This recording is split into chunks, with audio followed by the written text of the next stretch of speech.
There is new polling about the 2028 Democratic field, and I find this stuff fascinating. So I want to go through just a few of my observations. Let me give you the top lines first of all.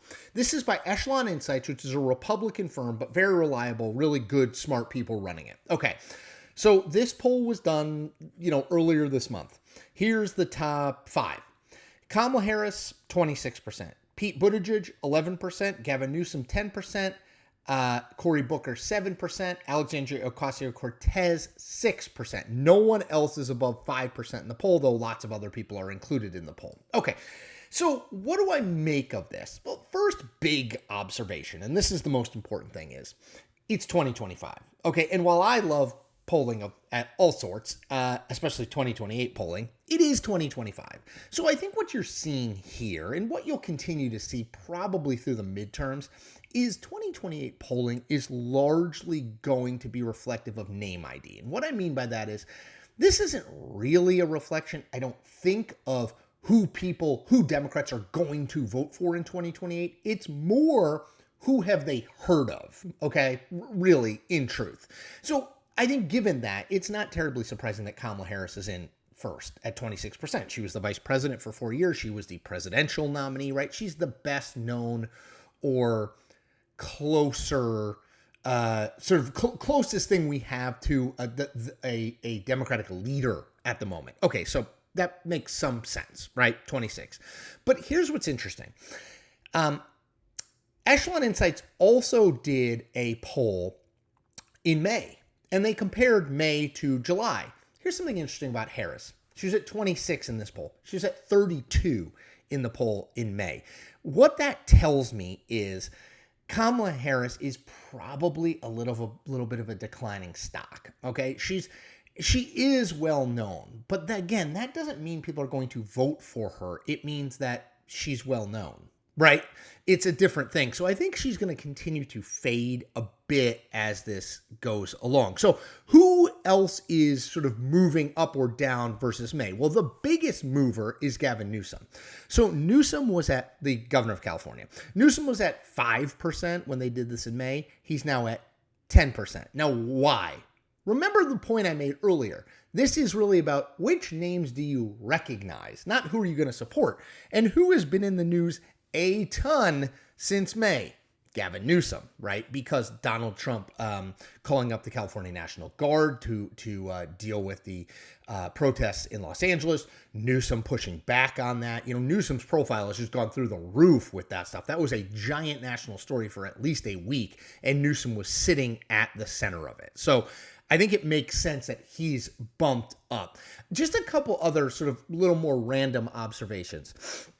I have talked and written about Gavin Newsom, got Newsom on the brain, about Mark Cuban before. And I've said, I think you should take Mark Cuban, the former Dallas Mavericks owner, at least a little bit seriously. Well-known, wealthy. He's got an issue making prescription drugs more affordable that I think could resonate with people. So I've written about him before. I thought this was interesting. He's at 3% in this poll. Now, it's 3%, I know, but that's tied with Gretchen Whitmer, the governor of Michigan. Andy Beshear, the governor of Kentucky, is at 2%. The governor of Illinois, J.B. Pritzker's at 2%. Chris Murphy, senator from Connecticut's at 2%. And then Wes Moore, the governor of Maryland, who many people consider one of the top candidates, at 1%. Jon Stewart, who people talk about, 1%. Raphael Warnock, 1%. So, 3% is not nothing. You know what I mean? It's Josh Shapiro is at 4%, right? So just to keep it in mind, I think it's at least worth thinking about the fact that someone like a Cuban could be potentially intriguing for voters if he caught fire at the right time. But so what I would say is Harris at the top doesn't mean all that much. Buttigieg makes sense, well known, right? One of the best known from his 2020 campaign. Then he was in the Biden administration.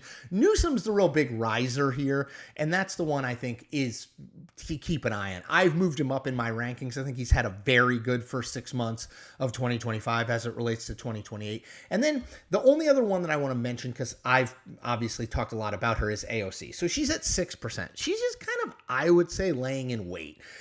she is not that well known, even among Democrats, as this speaks to, right? Like she's known, she's better known than a lot of governors, but she's not that well known. Like she's well known for a House member, but not nationally yet. And I just think that means she's got a ton of room to grow.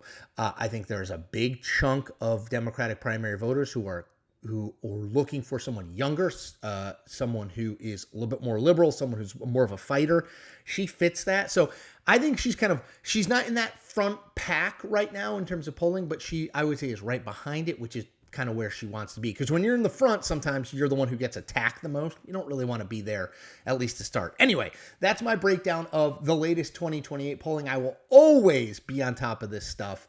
I find it fascinating. I do think the early stuff does matter to some extent. Remember, a presidential race, this is true of Democrats and Republicans, is like an iceberg. The part that you see above the water, and that's when people are really paying attention, right? That's like a couple weeks before the Iowa caucuses. And then, from January of a presidential year until March of a presidential year during that primary season. That's the part above the water. But remember, an iceberg is huge, right?